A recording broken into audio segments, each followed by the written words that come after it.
நிச்சயமாக கிடைக்கும். நான் உன்னை ஏமாற்ற மாட்டேன். என் சாயப்பாவிடம் வேண்டி இவ்வளவு நாட்கள் ஆகிறதே, எதுவும் நடக்கவில்லையே என்று நீ உன்னை நீயே போட்டு குழம்பிக் கொள்ளாதே. உனக்கு நான் இருக்கிறேன். உன் சாயப்பா நீ வேண்டியதை நிச்சயமாக நிறைவேற்றி தருவேன். உன்னுடைய ஆசையை நான் நிறையாசையாக்க விட மாட்டேன். கவலைப்படாமல் சந்தோஷமாகவே இரு. என்னுடைய குழந்தையின் மனதில் உள்ள அனைத்தையும் படிக்க தெரிந்த எனக்கு உனக்கு எது நல்லது என்று செய்ய தெரியாமல் இருக்குமா? நான் உன் சாய்தேவா, உன்னிடத்தில் உயிராய் இருக்கிறேன் அல்லவா? அது உனக்கே நன்றாக தெரியும். எந்த ஒரு நியாயமான சூழ்நிலைகளையும் நான் உனக்கு உருவாக்கி கொடுப்பேன். என் பிள்ளையும் அது போலத்தான் நியாயமாகத்தான் இருக்க வேண்டும் என்பதுதான் என்னுடைய ஆசை. என் ஆசையை நீ நிறைவேற்றுவாயா? உன் அப்பா உன்னுடைய ஆசையை நிச்சயம் நான் நிறைவேற்றுவேன். நீ யாருக்குமே சிறிதளவு கூட தடையாகவோ தொந்தரவாகவோ இருக்காதே. நம்முடைய வேண்டுதல் நிறைவேறவில்லை என்ற ஏக்கமே நம்மிடம் அதிகம் இருக்கிறது. நான் சொல்வது போலவே செய்து பார். ஒரு மண்டலத்தில், அதாவது 48 நாட்களுக்குள் நிச்சயம் உன்னுடைய வேண்டுதல் நிறைவேறியே தேரும். நான் சொல்வது போலவே உடனே செய்துவிடு. கோவிலில் சாமி முன் இந்த முறைப்படி நாம் பிரார்த்தனை செய்தால் நிச்சயம் நடக்கும். நீ நினைத்தது நிச்சயம் நடக்கும். நமக்கு எப்பொழுது எந்த பிரச்சனை எந்த ரூபத்தில் வந்தாலும் நாம் அந்த பிரச்சனைகளை முடிக்கவும் அதிலிருந்து முழுமையாக விடுபட்டு வெளியே வருவதற்கும் நாம் செய்யும் முதல் காரியம் தெய்வத்திடம் சரணடைந்து பிரார்த்தனை செய்து நம் குறைகளை கூறி வேண்டிய வரங்களை பெற்றுக்கொள்வோம். அது மட்டுமில்லாமல் நமது வாழ்க்கையில் செய்யும் சில சிறிய தவறுகளுக்கும் தெய்வத்திடம் சென்று அதற்கான பரிகாரங்களையும் செய்து புண்ணியத்தையும் தேடிக்கொள்வோம் இல்லையா? ஆனால் கோவிலில் சாமியிடம் வேண்டுவதாக இருந்தாலும் பரிகாரம் செய்வதாக இருந்தாலும் அதற்கு ஒரு முறை இருக்கின்றது. அந்த முறைப்படி நாம் இறைவனிடம் வேண்டினால் கண்டிப்பாகவே அது நிறைவேற்றப்படும். அந்த முறைப்படி பரிகாரம் செய்தாலும் தெய்வம் அதை முழுமையாக ஏற்றுக்கொள்ளும். அதனால் இன்று கோவிலில் தெய்வத்தின் முன் எப்படி பிரார்த்தனை செய்வது, வேண்டுவது பற்றி தான் நாம் இந்த ஆன்மீகம் குறித்த செய்தி தொகுப்பில் காண இருக்கின்றோம். கோவிலுக்கு சென்றால் தெய்வம் முன் மண்டியிட்டு வேண்டு என்ற நிறைய பேர் சொல்லி நாம் கேள்விப்பட்டிருப்போம் இல்லையா? ஆனால் நம்மில் எத்தனை பேர் இந்த முறையில் தெய்வம் முன் மண்டியிட்டு வேண்டியிருக்கின்றோம் என்பது நமக்கு தெரியாது. ஆனால் அடுத்த முறை நீங்கள் குலதெய்வ கோயிலுக்கு சென்றாலும் அல்லது வேறு ஏதாவது உங்களுக்கு பிடித்த தெய்வத்துடைய கோவிலுக்கு சென்று வேண்டினாலும் தெய்வத்தின் முன் முட்டி போட்டு உங்கள் பிரார்த்தனைகளை வையுங்கள். நீங்கள் தெய்வத்தின் சன்னிதானத்திற்கு முன்பு மண்டி போட்டு உங்கள் இரு கைகளையும் ஏந்தி உங்களுடைய பிரச்சனையை குறைகளை கடவுளிடம் சொல்லி வேண்டிய வரங்களை பெற்றுக்கொள்ளுங்கள். இப்படி முட்டி போட்டு வேண்டினாலும் தெய்வம் நாம் கேட்டதை உடனே கொடுக்கும் என சொல்லப்படுகிறது. இப்படி நீங்கள் எந்த தெய்வத்தின் கோவிலுக்கு சென்றாலும் முழங்கால் முட்டு போட்டு மண்டியிட்டு உங்களின் இரு கைகளையும் ஏந்தி வேண்டுதல் வைக்கும்போது உங்களுடைய வேண்டுதலை சீக்கிரமாகவே ஏற்றுக்கொள்வார். அதே நேரம் அந்த வேண்டுதல் சீக்கிரம் தெய்வத்தால் நிறைவேற்றியும் தரப்படும் என்பது காலம் காலமாக மக்களிடம் உள்ள நம்பிக்கை. நீங்கள் நிறைய கோவில்களில் சில தெய்வத்திற்கு வேண்டுதல் வைத்து முழங்கால் மண்டியிட்டு கோவிலை சுற்றி வலம் வருவார்கள். கோவில் படியேறி தங்களுடைய நேர்த்திக்கடனை செலுத்துவார்கள். இப்படி எல்லாம் கூட தெய்வத்திற்கு பிரார்த்தனை செய்யலாம். நம்முடைய சாஸ்திரங்கள் இப்படியும் சிலவற்றை வைத்திருக்கிறது. இருந்தாலும் உங்களுடைய உடம்பை பிரார்த்தனை செய்கிறேன் என்ற பெயரில் வருத்தி கொண்டு நீங்கள் முழங்காலிட்டு கோவிலை சுற்றியோ அல்லது கோவில் படிக்கட்டிலோ நடக்க வேண்டும் என்ற அவசியம் இல்லை. தெய்வத்தின் சன்னிதானத்திற்கு முன்பே மண்டியிட்டு தெய்வத்தை முழு நம்பிக்கையோடு நினைத்து மனதார வேண்டிக் கொண்டாலே போதும். நீங்கள் நினைத்தது நிச்சயமாகவே ஒரு மண்டலத்தில் நடக்கும். அதாவது 48 நாட்களுக்குள் இது நடந்தே தீரும். அதுபோல நீங்களும் உங்கள் இஷ்ட தெய்வத்தை நினைத்து முழு நம்பிக்கையோடு வேண்டிக் கொள்ளுங்கள். கோவிலுக்கு செல்ல முடியாதவர்கள் உங்கள் வீட்டிற்கு முன்பு வீட்டிலுள்ள பூஜை அறையில் ஒரு தீபத்தை ஏற்றி வைத்து எந்த தெய்வத்தை நீங்கள் மனதார நினைக்கிறீர்களோ அந்த உருவத்தை உங்கள் மனக்கண் முன் கொண்டு வந்து மண்டியிட்டு கையேந்தி அவரிடம் சொல்லுங்கள். நிச்சயம் உங்களுடைய வேண்டுதல் 48 நாட்களில் ஒரு மண்டலத்தில் கண்டிப்பாகவே நிறைவேறும். கையேந்துபவரை அப்பா விடமாட்டார். நிச்சயம் அதற்கான பலனை தருவார். வெறும் கையோடு அனுப்புவது இறைவனின் கடமை அல்ல. எல்லாவற்றையும் தந்து அனுப்புவதே அவருடைய பொறுப்பு. அவர் எல்லாவற்றையுமே சரியாக செய்து கொண்டிருக்கும் போது நாமும் சரியாக வேண்டுதல் வைத்து அவரிடம் நம் வேண்டுதலை நிறைவேற்றிக் கொள்வோம். எப்பேற்பட்ட வேண்டுதலும் சரியாக 48 நாட்களுக்குள்ளே நிறைவடைந்துவிடும். உன்னால் முடியாதது என்று எதுவுமே கிடையாது என்று சொல்லும் அளவுக்கு உன்னுடைய காரியங்கள் எல்லாமே கைகூடி வரும். நிச்சயம் நான் சொல்வது சத்தியமான உண்மை. ஒரு முறை செய்து பார். 48 நாட்கள் பொறுத்திருந்து பார். கண்டிப்பாகவே உன்னுடைய வேண்டுதல் நிறைவேறிய பிறகு நீ என்னை வந்து பார். நான் சொல்கிறேன், அப்பொழுது நான் சொல்வது உண்மைதான் என்று நீ என்னை அப்பிறகு நம்பினால் போதும்.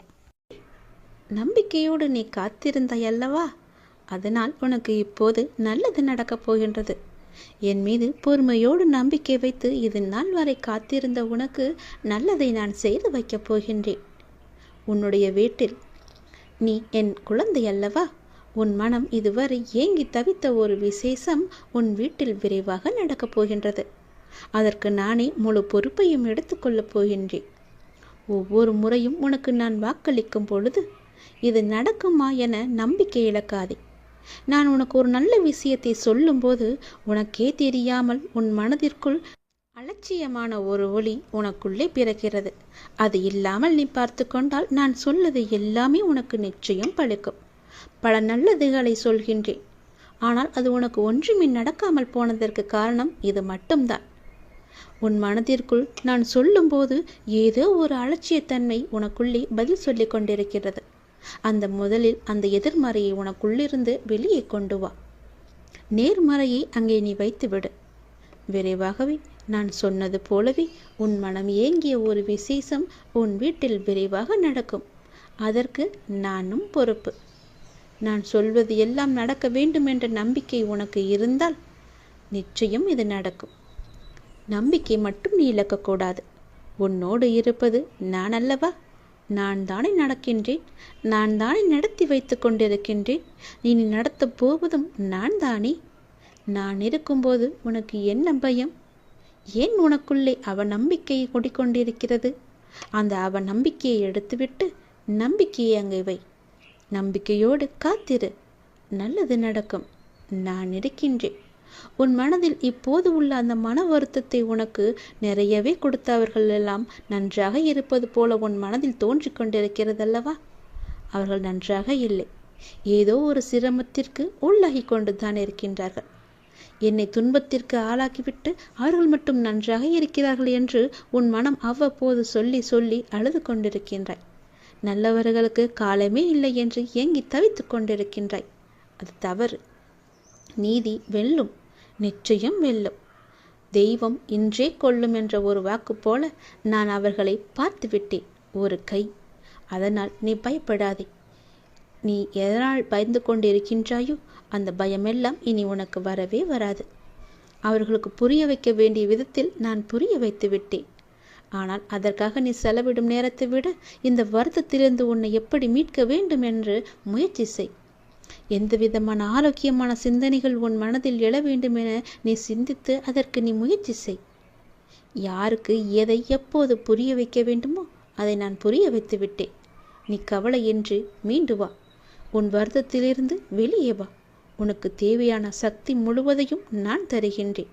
உன் மனதில் உள்ள எதிர்மறையை நீக்கிவிடு. உன் வாழ்க்கையில் நீ பயணித்த பாதையை நான் பார்க்கிறேன். சந்தோஷம், நிம்மதியை விட கஷ்டமும் கண்ணீரும் இருப்பதை என்னால் உணர முடிகிறது. உன்னை தேற்றுவதற்காகத்தான் நான் இங்கு உனக்கான எல்லாவற்றையும் சரி செய்து கொண்டிருக்கிறேன். உன் வாழ்க்கையின் சூடுகளை நான் திருத்தி எழுத உன் கர்ம வினைகளுடன் நான் போராடி வருகிறேன். அதை நன்றாக நீ உணர்கிறாய் அல்லவா? உன் கண்ணீரை உன்னை உண்மையாக நேசித்தவர்களுக்காக மட்டும் சிந்து. அதில் தவறு இல்லை. உன்னை துளி கூட மதிக்காது ஏளனமாய் பார்ப்பவர்களுக்காக கண்ணீர் என்னும் பொக்கிஷத்தை நீ வீணாக்காதே. உன் வழி நான் எப்படி புரியாமல் இருப்பேன்? உனக்கு மன வலி ஏற்பட்டதற்கு நியாயம் கேட்கிறாய்.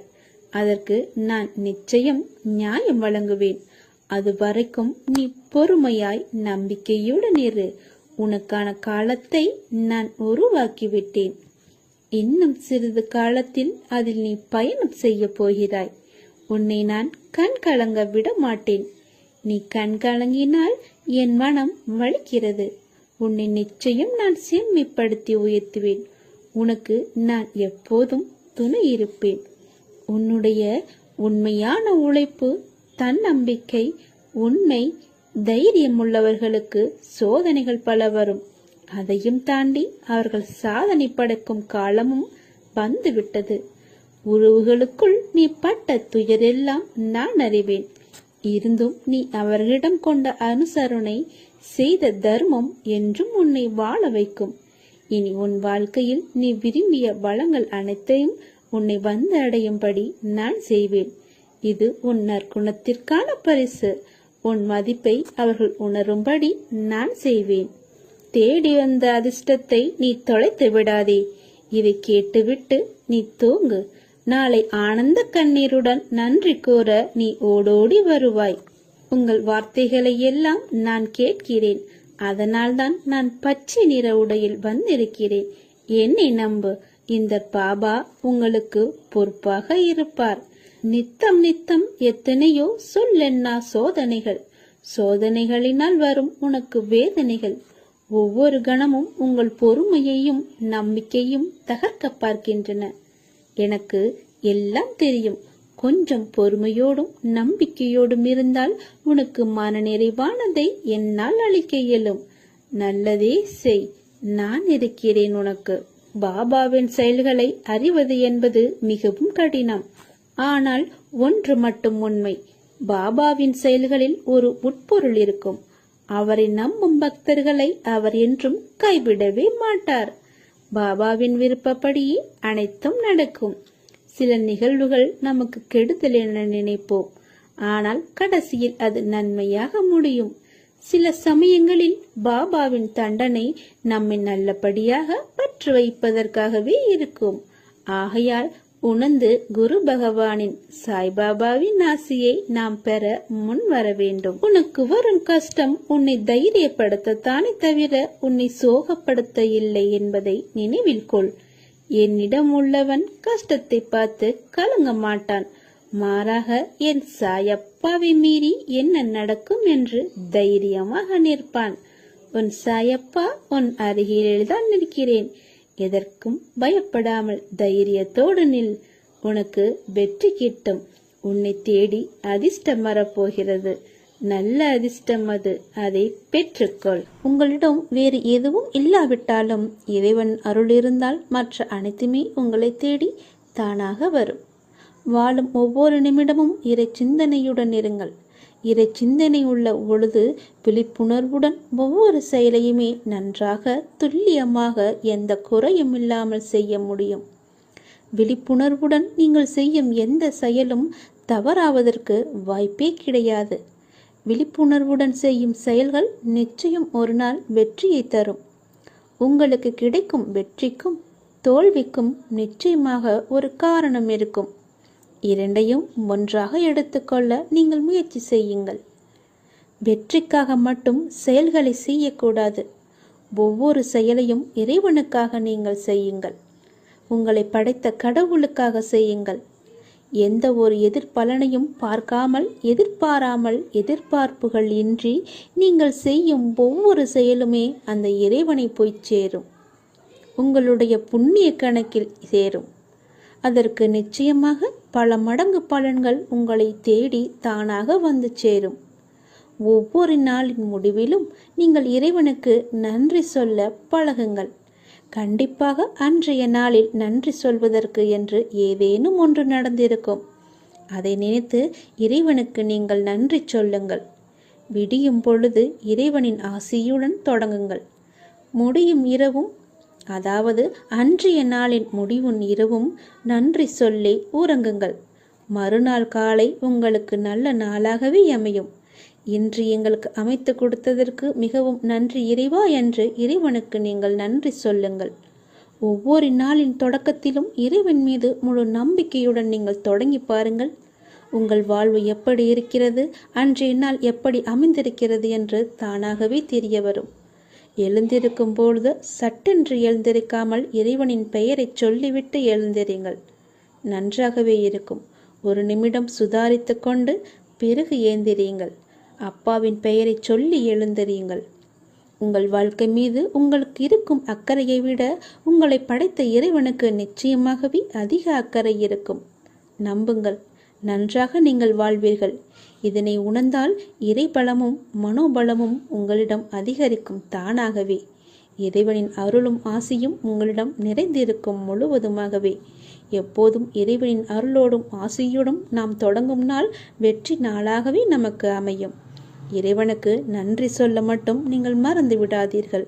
இறைவனின் நாமத்தை ஜெபித்து கொண்டே இருங்கள். அதையே உன்னுடைய வாழ்க்கையில் எது நடந்தாலும் அதற்கு காரணம் நான் மட்டுமேன்னு நீ அந்த பிரச்சனையை சந்திச்சு பாரு. நான் யார் என்பதை நீ முழுமையாக உணர்ந்துப்ப. என் பிள்ளைய நான் தேவையில்லாததை நினைக்க ஒருபோதுமே அனுமதிப்பது கிடையாது. நீ இப்போ என்னிடம் கேட்பது நான் உனக்கு காட்டியது தான். ஆகையால் காட்டிய எனக்கு அதை நிறைவேற்ற வழியும் தெரியும். அதற்கான வழி விரைவிலேயே நடக்கும். நீ கலங்காம இரு. உன் அப்பா உன் கூட தான் எப்பொழுதுமே இருக்க. நீ அஞ்சாத, எதற்குமே நீ அஞ்சாத. அப்பா இருக்காரு, அப்பா எல்லாத்தையும் பார்த்து பாருன்னு நீ சந்தோஷமா நிம்மதியா இரு. ஆசைகள் வழி செல்கின்ற பயணத்தில் என்னைக்குமே உனக்கு ஒரு கட்டுப்பாடு நமக்குள்ள எப்போதும் இருக்கணும். அந்த கட்டுப்பாட்டை எல்லையை மீறி நம்ம போகக்கூடாது. இன்னும் கொஞ்சம் தூரம் தானே, இதை மட்டும் செஞ்சு பார்ப்போமே, அதை மட்டும் செஞ்சு பார்ப்போமேன்னு உன்னுடைய மனம் உன்னை ஆசையை ஏற்படுத்தும். உன்னுடைய மனம் உன்னுடைய ஆசையை தூண்டிக்கிட்டே இருக்கும். அதுக்கு நீ துணையே போகக்கூடாது. உன்னுடைய மனசை நீ கட்டுப்படுத்தணும். அப்போது தான் உன்னுடைய கையை பிடிக்காமல் இருக்கும். அப்படி மன ஆசைக்கு நீ இறங்கி போயிட்டின்னா முடிவில் என்ன நடக்கும் தெரியுமா? பெரிய புயலில் சிக்கி படகாக அலைக்கழிக்கப்படும். அந்த அலைக்கழிப்பிலிருந்து உன்னால் தப்பிக்கவே முடியாது. உன்னுடைய ஆசையை இப்போதே உதறிடு. கொஞ்சம் தானே பார்த்துக்கலான்னு நீ போய்கிட்டே இருந்தன்னா உனக்கு தான் பிறகு பெரும் கஷ்டம் ஏற்படும். அதில் பெரிய நஷ்டமும் ஏற்படும். ஏன் இதெல்லாம் உனக்கு தேவையே கிடையாது. நீ கொஞ்சம் பொறுமையாக உன் மனசை நீ அடக்கி பார்த்துக்கோ. நமக்கு எப்போ நேரம் வருதோ அப்போ நடக்கணும்னு உன் மனசை நீ பொறுமையாக வச்சுக்கோ, நிதானமாக வச்சுக்கோ. உன் மனசை நீ தெளிவாக வச்சுக்கோ. ஆசைன்னு பேராசைப்பட்டா அது பெரும் நஷ்டத்தில் போய் முடியும். நீ எனக்காக எவ்வளவு பெரிய பூஜையெல்லாம் செய்யணும்னு நான் உன்கிட்ட ஒருபோதுமே கேட்டதில்லை. எவ்வளோ பெரிய பூஜையெல்லாம் நீ எனக்கு செய்ய வேணாம். என் பேரை சொல்லி என்னை நீ மனசில் நினச்சிக்கிட்டு எனக்கு அறுசுவை உணவு படையலிட்டு அதை திருப்திப்படுத்துவதை விட இல்லாத வரியோர் வாயில்லாத ஜீவராசிகள் என யாருக்காவது உன்னால் முடிஞ்ச உணவை நீ கொடு. அதில் நான் திருப்தி அடைவேன். உன்னை மிகவுமே கிட்ட வந்து உன்னிடம் இருப்பேன். என் வார்த்தைகள் மீது நம்பிக்கை வை. உனக்கு மன நிறைவு கிடைக்கும். அப்பா சொல்வது உனக்கு புரியுதா? நீ எனக்கு அதை செய் இதை செய்யின்னு நான் எப்போதுமே யாருக்கிட்டையும் கேட்க மாட்டேன். அது எனக்கு தேவையும் இல்லை, அது எனக்கு வேண்டவும் வேண்டாம். நீ செய்யணும் எனக்கு ஆசைப்பட்டின்னா இல்லாதவங்களுக்கு செய். அவங்க மன மகிழ்ச்சி அடைவாங்க இல்லையா? அவங்க வாயிலிருந்து வரும் ஒரு நல்லா இருப்பேன்னு ஒரு வார்த்தை போதும். உன்னுடைய குடும்பமே தலை தோங்கு நிற்கும். வாழையடி வாழையாக செழிச்சு நிற்கும். நீ இப்போது செய்கின்ற ஒரு சிறு உதவி உன் எதிர்காலத்துக்கு பல மடங்காக திரும்ப வரும். உன்னுடைய பிள்ளைகளின் வாழ்க்கையும் மிகவும் நல்லாவே இருக்கும்.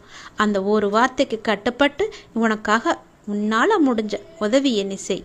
எனக்காகவும் கேட்குறேன். உன்னோட அப்பா மிகவும் தாழ்மையாக கேட்டுக்கிறேன். கையெடுத்து கும்பிட்டு கூட கேட்டுக்கிறேன். எனக்காக இதை மட்டும் நீ செய். எனக்கு நீ வேற எதுவுமே எனக்காக நீ செய்ய வேணாம். இல்லாதவங்களுக்கு செய். பசியார வயிறார உணவு போடு. உனக்கு அது போதும். உன்னுடைய எதிர்கால வாழ்க்கை, உன்னுடைய தலைமுறை எப்போதுமே செழிச்சு நீ என் மீது கோபித்து கொண்டு என்னை விட்டு விலகி போகலாம் என்று நினைத்து கொண்டிருக்கிறாய். முழுமையாக நினைக்கவில்லை. ஆனால் ஏதோ ஒரு சிறு மூலையில் என்னை பற்றி தவறான எண்ணம் உன் மனதில் ஓடிக்கொண்டிருக்கிறது. அதை எல்லாமே அழித்துவிடு. நீ இப்போது வெற்றியின் பாதையில் கை வைக்கும் நேரம். வெற்றியின் பாதையில் கால் வைக்கும் நேரம். இப்போதுதான் நான் உன்னை முழுமையாக தயாரித்து வைத்திருக்கிறேன். உனக்கானதை உன்னிடம் சேர்க்கும்படி செய்து கொண்டிருக்கிறேன். இப்போது என்னை விட்டு நீ விலகி விடாதே. வேண்டுமென்றால் நான் உனக்கு கொடுத்த பிறகு என்னை விட்டு விலகு. இது என்னுடைய சத்திய வாக்கு. ஒரு முறை நீ என்னிடம் வந்து விட்டாய். உன்னை நான் இறுக பற்றி கொண்டேன். நீயோ விலகி செல்லலாம் என்று நினைக்கிறாய். நீயே விலகி சென்றாலும் நான் உன்னை விடமாட்டேன். நீ என்னை வெறுத்து சென்றாலும் உன்னை விட்டு நான் விடாமல் உனக்கு முன்னும் பின்னும் இருந்து பக்கபலமாய் நான் இருந்து உன்னை வெற்றியின் பாதையில் நிச்சயமாக அழைத்து செல்வது என்னுடைய கடமை. அதனால் இப்போது வேண்டாம். நீ விலக வேண்டும் என்று நினைத்து செயல்பட்டால் பரவாயில்லை. சிறிது காலம் பொறுத்திரு. உனக்கானதை நான் உன்னிடம் ஒப்படைத்த பிறகு என்னை விட்டு நீ விலகி கொள்ளலாம். நீ போனாலும் நான் உன்னை விட்டு போக மாட்டேன். அது உன்னுடைய இஷ்டம். நீ உன் லட்சியங்களில் வெற்றியடையும்படி நான் செய்வேன். உனது எண்ணங்கள் அனைத்தும் தவறாக நடக்கிறதே, என்ன செய்வது என்று யோசிக்காதே. அனைத்துமே மாறப்போகிறது. எதிலுமே நிதானமாக யோசித்து செயல்படு. அதுதான் இப்போதைக்கு உள்ள நிலைமையின். அவசரப்படாதே. நிச்சயம் உனக்கு வெற்றியே கிட்டும். உன் வாழ்க்கையில் நடக்கின்ற யாவுமே உன்னுடைய கர்ம வினைகளின்படி நடப்பவைதான். அப்படி இருக்கையில் நீ துயரங்களை எதிர்கொண்டுதான் ஆக வேண்டும். உன்னுடைய கஷ்டங்களையெல்லாம் இப்போதுதான் நான் முடிவுக்கு கொண்டு வந்திருக்கிறேன். இந்த சமயத்தில் என்னை விட்டு விலகி விடாதே. உன்னை நான் கும்பிட்டு கேட்கிறேன். இப்போது வேண்டாம். நான் உனக்கானதை தந்த பிறகு நீ என்னை விட்டு செல். நான் போக மாட்டேன். மீண்டும் உன்னிடம் சொல்லிவிட்டேன். உன்னை நான் எப்படியெல்லாம் வாழ வைக்க வேண்டும் என்று ஒரு கற்பனை கோட்டையை நான் கட்டி வைத்திருக்கிறேன். அதை எல்லாவற்றையுமே நான் உனக்கு செய்து தருவேன். நீ மென்மேலும் வளர்ச்சியடைந்து வாழ்வாங்கு வாழப்போகிறாய். உங்களுடைய எண்ணங்களாலும் செயல்களாலும் மனதாலும் என்னையே ஒருமுகப்படுத்தி சரணடையுங்கள். உங்களை கணத்திற்கு கணம் நான் சுமந்து கொண்டிருக்கிறேன். நான் இனியும் சுமப்பேன். என் சொல்படி நட. உனக்கான வெற்றிகள் எல்லாமே வந்து சேரும் நல்ல காலம் வரப்போகிறது. மன நிறைவுடன் நீ வாழப்போகிறாய். அதற்கு நானே பொறுப்பு. தயவு செய்து இப்போது நீ என்னை விட்டு விலகிவிடாதே. கொஞ்ச நாள் பொறுமையாக இரு. உனக்கானதை நீ கேட்டதை நான் உன்னிடம் ஒப்படைத்த பிறகு போ. நீ நினைக்கும் எல்லாம் உன்னை வந்து சேரும் நேரம் வந்து விட்டது. நீ எதிர்பார்க்காதவாறு உன் எதிர்காலம் மிக சிறப்பாக அமையப் போகிறது. நீ அன்பிற்காக ஏங்கி நிற்கும் உன் மனநிலையை மாற்றி உன் அன்பிற்காக மற்றவர்கள் உன்னை தேடி வரும்படி நான் செய்கிறேன். நீ யாரிடமும் போய் அன்பிற்காக ஏங்கி நிற்காதே. அவைகள் உன்னை உதாசீனப்படுத்தியவர்கள், உதாசீனப்படுத்தி கொண்டிருப்பவர்கள். அவர்களால் உனக்கு எந்த ஒரு நன்மையும் கிடையாது. அவர்களை நீ விட்டுவிடு. உன்னுடைய அன்பை தேடி உனக்காக உன்னுடைய உறவு வந்து கொண்டிருக்கிறது. அதை நீ ஏற்றுக்கொள். அந்த அன்பை உதாசீனப்படுத்திவிட்டு இந்த அன்பை நீ ஏற்றுக்கொள். என் வார்த்தைகள் மீது நம்பிக்கை வைத்து செயல்பட்டு பார். கவலைப்படாதே. நான் இருக்கிறேன். உன்னோடு என்றுமே நான் இருப்பேன். உன்னை நான் எல்லா வகையிலுமே காப்பாற்றி கொண்டு தான் இருக்கிறேன். காப்பாற்றி கொண்டும் வருகிறேன். என் பக்தர்களை ஒவ்வொரு நிமிடமும் நான் கவனித்து வருகிறேன். அவர்கள் எந்த வேலையாக சென்றாலும் அவர்களுக்கு முன்பாகவே அங்கு சென்று நான் காத்திருப்பேன். அவர்களுடைய வேலையை சுலபமாக முடித்து கொடுப்பதற்கு நீயும் அப்படித்தான் செய். நீ என்னிடம் சொல்லிவிட்டு செல். நான் உனக்காக நீ செல்லும் இடமெல்லாம் நான் வந்து கொண்டே இருப்பேன். உனக்கு முன்பாகவே சென்று உன்னுடைய வேலையை நான் பூர்த்தி செய்து தருகிறேன். நீ எதை செய்தாலுமே அதில் ஒரு குறையை கண்டுபிடிப்பதற்கென ஒரு கூட்டம் இருந்து கொண்டேதான் இருக்கும். அந்த கூட்டத்தை பற்றி நீ கவலைப்படாதே. அவர்களுடைய வார்த்தைகளை நீ காதில் வாங்காதே. அவர்களை உன் மனதிலிருந்தே, உன் கண்ணிலிருந்தே, உன் பார்வையிலிருந்தே தள்ளி வைத்துவிடு. அவர்கள் சொல்வது சொல்லட்டும். இந்த காதில் வாங்கி அந்த காதில் நீ விட்டுவிடு. அதை உன் மனதிற்குள்ளும் புத்திக்குள்ளும் எடுத்துக்கொள்ளாதே. அவர்கள் உன்னை எப்படி வீழ்த்தலாம் என்று ஆசைப்படுகிறார்கள். அவர்களுடைய ஆசையை நீ பூர்த்தி செய்யக்கூடாது அல்லவா? அதற்காகத்தான் சொல்கிறேன், அவர்களுடைய பேச்சை நீ கேட்காதே என்று. அவர்கள் குறை கண்டுபிடித்தால் கண்டுபிடிக்கட்டும். நீ உன்னுடைய பாதையை நோக்கி சென்று கொண்டே இரு. உன்னுடைய பாதை நல்ல பாதை. அது நான் காட்டிய பாதை. என் பாதை என்றுமே தவறானது இல்லை. அதனால் நீ தைரியமாக செல். முன்னேற்றிக் கொண்டே நீ இருப்பாய். நிச்சயம் நீ முன்னேறுவாய். எதையுமே நீ பெரிதாக எடுத்துக்கொள்ளாதே. அவர்கள் சொன்னால் சொல்லட்டும். உன் லட்சியம் எதுவோ அதை நோக்கி உன்னுடைய பயணம் இருக்கட்டும். உரு தரும், ஒளி தரும், உயிர் தரும், யாவும் தரும், வரம் தரும், மனம் தரும், மனதில் புதிதாய் மலர்ச்சி தரும். சாயி உன்னை பணிந்தால் தீமை செய்யும் காயம் மாறும், உரு பெறும். சாயி மகாராஜியை நீ வேண்டிக்கொள். சாயப்பா இருக்கும்போது எனக்கென்ன கவலை வந்துவிடும் என்று சொல்லிக்கொள். உன் மனதார என்னை கூப்பிடு, நான் ஓடோடி வருகிறேன். என்னை ஒரு நொடி நினைத்தால் நான் உனக்கு பல மடங்கு தருவேன். நேற்று நடந்ததை எல்லாவற்றையுமே நீ மறந்துவிட்டு இன்று நடப்பதில் மட்டும் நீ கவனத்தை செலுத்திப்பார். நாளை நடப்பது எல்லாமே உனக்கு நன்றாக இருக்கும். என்னுடைய துணையோடு நீ நிச்சயம் முன்னேறுவாய். என் துணை எப்போதுமே உனக்கு உண்டு. மனத்தின் அடித்தளத்திலிருந்து என்னை கூப்பிடு. எல்லா பதிவுகளிலும் நீ செல்லும் இடங்களிலும் நான் உன்னை நிச்சயம் ரட்சிப்பேன். நான் உன்னை காத்து வருகிறேன். என் மீது நம்பிக்கை வை. என் குழந்தை என்றுமே நன்றாக இருக்க வேண்டும். என் குழந்தையின் நிம்மதிதான் எனக்கு முக்கியம். என் குழந்தையின் முகத்தில் நான் சிரிப்பை பார்க்க வேண்டும். மன அமைதி இழந்து நீ இருக்காதே என் குழந்தையே, நல்லதே நடக்கும். சாயியை பணிக, அனைவருக்குமே நல்லது நடக்கட்டும். நலமுடன் வாழ்க.